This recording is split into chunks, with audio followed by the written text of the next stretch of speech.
Welcome back. फिर से आपका शिक्षण विधियों की कक्षा में स्वागत है।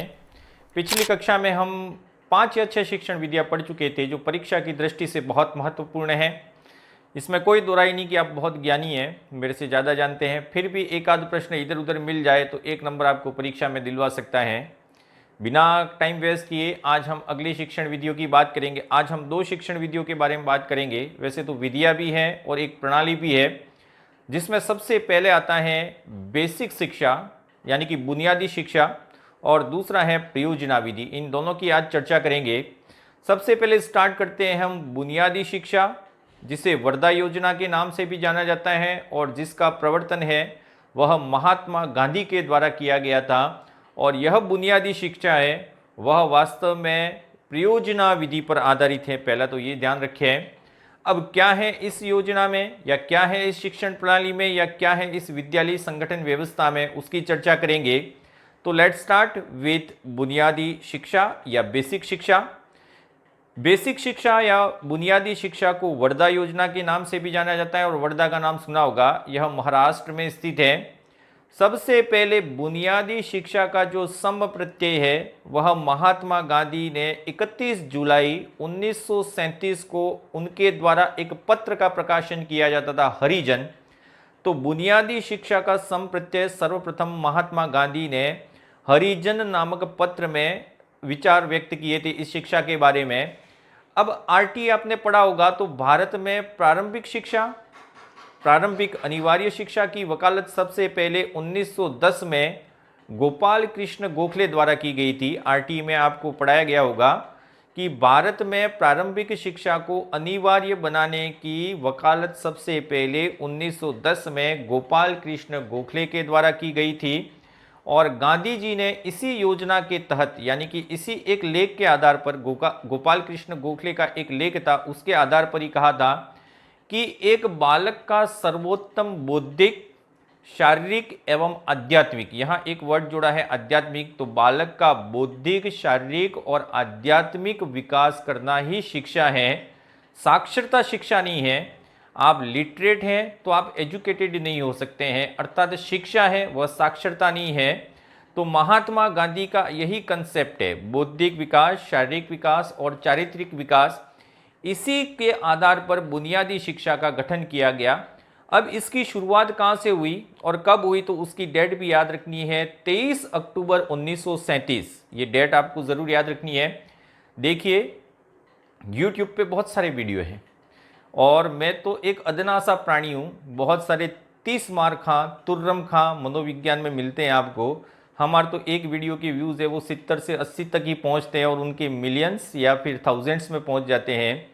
लेकिन अगर आप उसमें से निचोड़ निकाल के देखें तो कुछ नहीं मिलता है। They are passing their times. Okay, तो थोड़ा सा इसको ध्यान से सुनेंगे तो हो सकता है आपकी परीक्षा में एक आध नंबर या एक आध अंक की वृद्धि कर दे। वापस टॉपिक पे आ जाते हैं कि वर्धा योजना, बुनियादी शिक्षा की शुरुआत करने का श्रेय महात्मा गांधी को है। यह प्रणाली कहाँ से शुरू हुई, कब शुरू हुई, उसकी बात करते हैं। तो 23 अक्टूबर 1937 को वर्धा में एक स्कूल था, मारवाड़ी हाई स्कूल। यह राजस्थानियों द्वारा संचालित एक स्कूल था, ये भी ध्यान रखें। अर्थात वर्धा योजना में राजस्थानी यानी कि अपना योगदान है वो बहुत ज़्यादा है। तो वर्धा में 23 अक्टूबर 1937 को मारवाड़ी हाई स्कूल का रजत जयंती समारोह था। उसमें महात्मा गांधी को एज अ चीफ गेस्ट बुलाया गया था और उन्होंने अपनी बुनियादी शिक्षा का सम प्रत्यय यहीं से दिया और इसी स्कूल में इसी दिन से इस बुनियादी शिक्षा की शुरुआत की गई महात्मा गांधी के विचारों के आधार पर। अब यह क्या क्या प्रावधान प्रस्तुत करती है, बुनियादी शिक्षा क्या कहती है, तो 3 पॉइंट आपको बहुत याद रखने हैं। सबसे पहला तो पॉइंट महात्मा गांधी ने कहा था कि कोई भी बालक है उसे 7 वर्ष की अवधि तक, 7 वर्ष की आयु नहीं है, 7 वर्ष की अवधि तक प्रारंभिक शिक्षा अनिवार्य रूप से देनी है और निशुल्क देनी है। अर्थात अनिवार्य एवं निशुल्क शिक्षा का कंसेप्ट है वह बुनियादी शिक्षा से ही उत्पन्न होता है। तो सबसे पहला ही पॉइंट हो गया कि 7 वर्ष तक अनिवार्य एवं निशुल्क प्रारंभिक शिक्षा प्रदान करना और उन्होंने आयु वर्ग रखा था 7 से 14 वर्ष। अभी आपने देखा होगा आरटी में कितने वर्ष है, उसकी बात बाद में करेंगे अपन। तो 7 से 14 वर्ष के बालकों के लिए अनिवार्य एवं निःशुल्क प्रारंभिक शिक्षा का प्रावधान इसी में रखा। दूसरा है बालक को उसके वातावरण के अनुसार, जिस वातावरण में रहता है, जिस परिवेश में रहता है, तो बालक को वातावरण के अनुसार हस्तशिल्प एवं उद्योग की शिक्षा देना। यहाँ इंपॉर्टेंट चीज है हस्तशिल्प की शिक्षा और उद्योग की शिक्षा, ताकि बालक को भावी जीवन हेतु आत्मनिर्भर बनाया जाए। तो यहाँ आत्मनिर्भरता बहुत जरूरी है। अगला पॉइंट आत्मनिर्भर बालक की रचना करना या निर्माण करना। अगला इंपॉर्टेंट पॉइंट था बालक को उसकी मातृभाषा में ही शिक्षा देना। ये सबसे इंपॉर्टेंट पॉइंट मेरी दृष्टि में है। आपकी मातृभाषा कौन सी है वो तो मैं नहीं जानता, मेरे को हिंदी अच्छी आती है, अंग्रेजी बिल्कुल नहीं आती है। लेकिन कभी कभी हम सुनते हैं कि कुछ ऐसे परिवार होते हैं जो अपने बच्चों को अंग्रेजी सिखाते हैं, लेकिन मेरी दृष्टि में वह अंग्रेजी नहीं है, वह बेवकूफ़ों की भाषा होती है। जैसे कि बेटा आंगन में प्ले कर, बेटा बफेलो घर के अंदर आई। अरे भाई ये अंग्रेजी कहाँ हुई? आंगन में प्ले कर, ये कौन सी अंग्रेजी हुई? बेटा बफेलो घर में आई, ये कौन सी अंग्रेजी हुई भाई? और एक माता तो ये कहती है कि बालक ने बोला बेटा माँ भैंस आई, माँ है उसको थप्पड़ जड़ देती है कि बेटा ये भैंस नहीं है, ये बफेलो है। माँ का कर्तव्य ये है कि उसको कहा जाए कि बेटा ये भैंस तो है, लेकिन हम अंग्रेज बनने वाले हैं, इसलिए हम आज से इसको बफेलो कहेंगे। तो इस प्रकार की जो विसंगतियाँ थी उनको दूर करने के लिए ही महात्मा गांधी ने मातृभाषा में शिक्षा की वकालत की थी। और यही आपने नई राष्ट्रीय शिक्षा नीति जो 2020 जो घोषित की गई है, उसमें भी सबसे महत्वपूर्ण पॉइंट यही है कि बालक को जहाँ तक हो सके प्रारंभिक शिक्षा है वो मातृभाषा में देनी चाहिए। तो ये 4 पॉइंट है वो आपको याद रखने हैं। गांधी जी के मेन फोकस में 4 बिंदु यही थे। अब बात करें इसकी शिक्षा प्रणाली किस प्रकार से स्थापित की महात्मा गांधी ने। उन्होंने कहा कि जिस प्रकार के स्कूल चल रहे हैं, अगर बुनियादी शिक्षा पर आधारित स्कूल है तो उसे 2 पारियों में शिक्षा देनी है, जिसमें प्रथम पारी में 2 से लगाकर 3 घंटे तक उसे या तो सैद्धांतिक या पुस्तकीय ज्ञान देना है, अर्थात 2-3 घंटे ही उसको थ्योरी पढ़ाई जानी चाहिए, सैद्धांतिक ज्ञान देना चाहिए या पुस्तकीय ज्ञान देना चाहिए। बाकी द्वितीय पारी में है वह उन्हें हस्तशिल्प और उद्योग की शिक्षा दी जानी चाहिए। अब इम्पोर्टेंट ये है कि वर्तमान समय में पाठ्यक्रम में एक कार्यानुभव विषय आता है। यह कार्यानुभव विषय है वह महात्मा गांधी की बुनियादी शिक्षा पर आधारित हैं और भारत में सामाजिक विज्ञान का पाठ्यक्रम में समावेश जो किया गया है वह बुनियादी शिक्षा पर आधारित है। और अगली बात करें अपन तो पेस्टोलॉजी ने 3H दिया था, उसी 3H को महात्मा गांधी ने 4H में कन्वर्ट कर दिया। 3H और 4H हम पहले से पढ़ा चुके हैं, क्या होते हैं 3H और 4H, आप देख सकते हैं पुराने वीडियो में। और यह बुनियादी शिक्षा है वह किलपेट्रिक की प्रयोजना विधि पर आधारित थी। तो बुनियादी शिक्षा के बारे में आपको इतने पॉइंट है वह याद रखने हैं। 3H कंसेप्ट दिया था वो पेस्टोलॉजी ने दिया था, जबकि 4H कंसेप्ट है वह महात्मा गांधी की देन माना जाता है। वैसे तो साइकोलॉजी में इसका कहीं भी उल्लेख नहीं मिलता, लेकिन जब महात्मा गांधी का नाम आता है तो थोड़ा सा याद रखिए महात्मा गांधी ने ही दिया था। आज बुनियादी शिक्षा यहाँ तक समाप्त। अब अगली विधि की बात करें तो अगली विधि है प्रयोजना विधि। कई परीक्षाओं में इससे संबंधित एक आध प्रश्न जरूर आता है। इससे संबंधित जितने भी पॉइंट्स हैं उसको आज हम यहाँ डिस्कस करेंगे। कौन कौन से पॉइंट्स हैं उसको ज़रा ध्यान से देखें। प्रयोजना अर्थात प्रोजेक्ट, प्रोजेक्ट एक अंग्रेजी का शब्द है और प्रोजेक्ट शब्द है वह इंजीनियरिंग साइंस में सबसे ज़्यादा प्रयुक्त होता था। तो प्रयोजना विधि को अंग्रेजी में प्रोजेक्ट मेथड के नाम से जाना जाता है और प्रोजेक्ट है वो इंजीनियरिंग साइंस का एक कंसेप्ट है। अब प्रोजेक्ट शब्द का किन किन व्यक्तियों ने कहाँ कहाँ प्रयोग किया उसकी बात करेंगे। तो प्रोजेक्ट शब्द का सबसे पहले प्रयोग किया था 1900 में, 1900 में रिचर्ड्स महोदय द्वारा किया गया था। वह एक इंजीनियरिंग ब्रांच से जुड़े हुए थे। तो प्रोजेक्ट शब्द का प्रयोग 1900 में रिचर्ड्स के द्वारा किया गया। लेकिन अगर शिक्षा के क्षेत्र में बात करें तो इस शब्द का प्रयोग, प्रोजेक्ट शब्द का प्रयोग शिक्षा के क्षेत्र में 1908 में अमेरिका की राष्ट्रीय शिक्षा परिषद के द्वारा किया गया। इसको याद रखें, 1900 में रिचर्ड्स के द्वारा। और शिक्षा के क्षेत्र में अगर पूछा जाए तो शिक्षा के क्षेत्र में प्रोजेक्ट शब्द का सबसे पहले प्रयोग किया था अमेरिका की राष्ट्रीय शिक्षा परिषद ने। और 1908 में ही इस शब्द का विश्लेषण करने वाले व्यक्ति, शिक्षा में ही विश्लेषण करने वाले व्यक्ति थे स्टीवेंसन। आपने मापन और मूल्यांकन में स्टीवेंसन का नाम जरूर सुना होगा, शायद याद हो कि नहीं हो, लेकिन स्टीवेंसन ने 1908 में इस शब्द का शिक्षा के क्षेत्र में विश्लेषण कर प्रयोग किया। तो 1900, 1908, अगेन 1908 और फिर आता है 1918। 1918 में जॉन ड्यूवी भी जिसे कहते हैं, जिन्हें प्रयोजनावाद का जनक माना जाता है, उनके शिष्य विलियम हेनरी किलपैट्रिक, पूरा नाम है W.H. किलपैट्रिक अर्थात विलियम हेनरी किलपैट्रिक, इन्होंने प्रयोजना विधि बालकों को पढ़ाने के लिए प्रस्तुत की थी। तो प्रयोजना विधि का प्रवर्तन कब किया गया? 1918 में। और किसके द्वारा किया गया? विलियम हेनरी किलपैट्रिक के द्वारा किया गया। अब बात करें विलियम हेनरी किलपैट्रिक ने क्या कहा था। तो जो प्रयोजना होती है, उनकी एक डेफिनेशन है, वो मशहूर है। प्रयोजना एक स्वोद्देश्य प्रक्रिया है जिसे सामाजिक वातावरण में पूरा किया जाता है।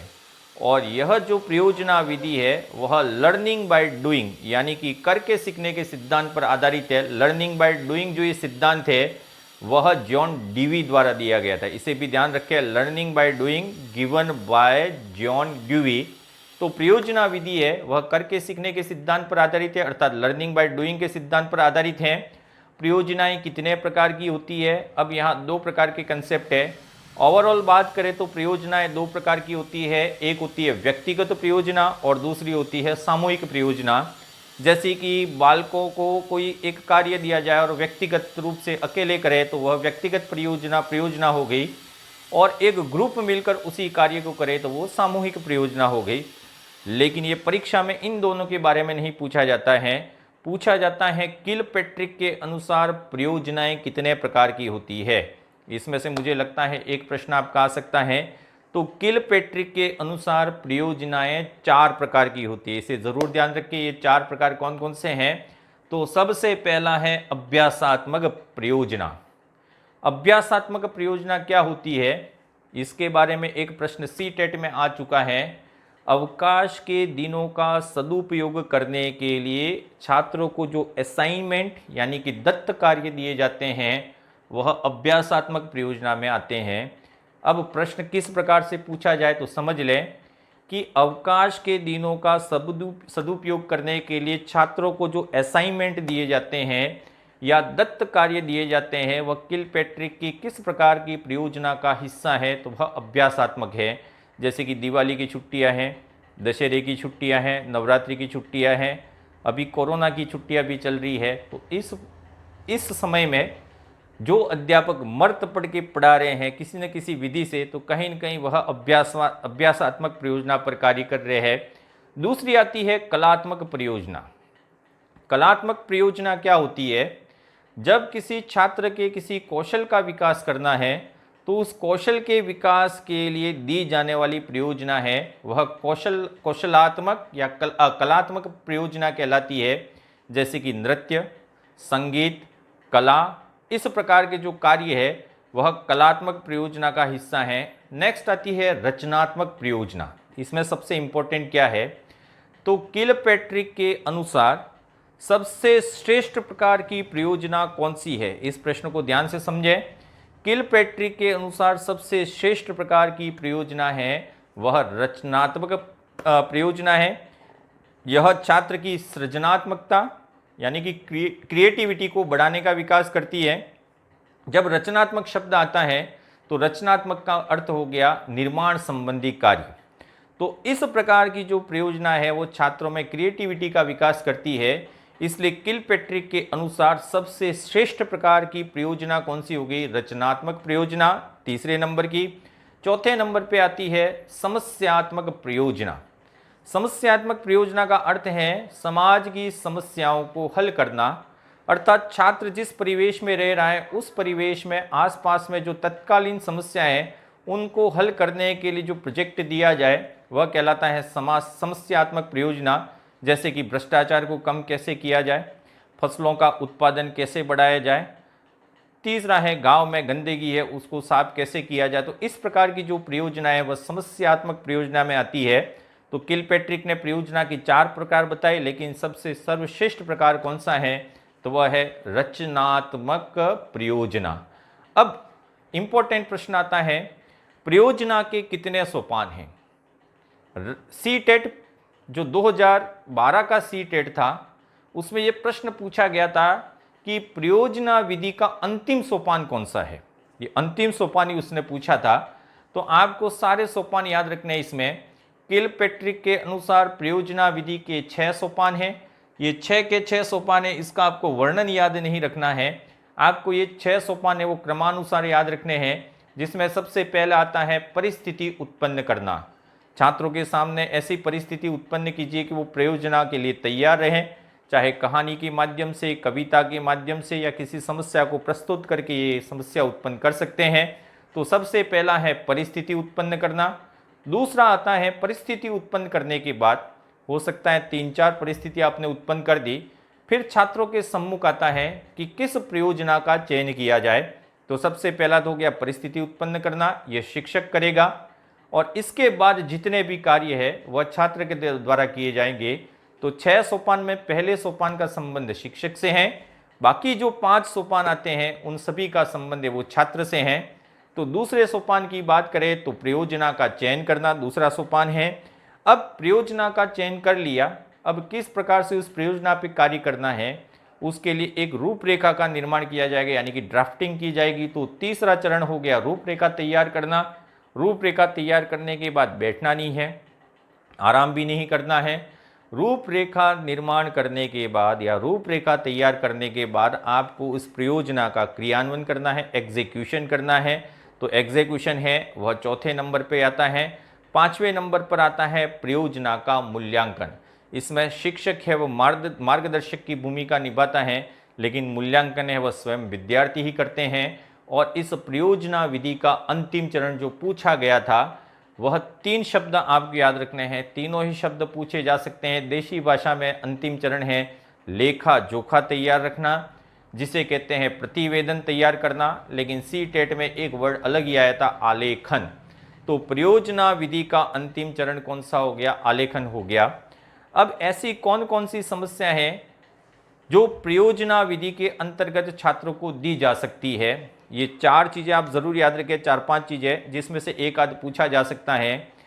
छात्रावास में भोजनालय का संचालन करना, अगर ये भी अगर छात्रों को दिया जाए तो वो कर लेंगे, लेकिन कौन सी विधि द्वारा करेंगे? परियोजना विधि द्वारा। तो छात्रावास में भोजनालय का संचालन करना परियोजना विधि के द्वारा संभव है। खाली ज़मीन है विद्यालय की, गांव की नहीं है भाई, खाली ज़मीन है वो विद्यालय की है, उस खाली ज़मीन पर किसी बगीचे का निर्माण करना, यह भी परियोजना विधि के अंतर्गत किया जा सकता है। अगला है विद्यालय में बचत बैंक का संचालन करना, यह भी परियोजना विधि के द्वारा किया जा सकता है। विद्यालय में बुक बैंक का संचालन करना, यह भी परियोजना विधि के द्वारा किया जा सकता है। और डाकघर की कार्यप्रणाली को समझना, यह भी परियोजना विधि के आधार पर किया जा सकता है। यहाँ अंतिम में बोला डाकघर की कार्यप्रणाली का संचालन।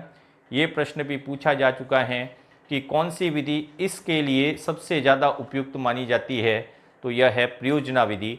तो आज हम बेसिक शिक्षा और परियोजना विधि के बारे में पढ़े। कल हम 2 और विधियाँ लेंगे, उनकी भी पूरी चर्चा करेंगे, ह्यूरिस्टिक मेथड और सुपरवाइज्ड स्टडी मेथड, यानी कि पर्यवेक्षित अध्ययन विधि। तब तक इसको देखते रहिए।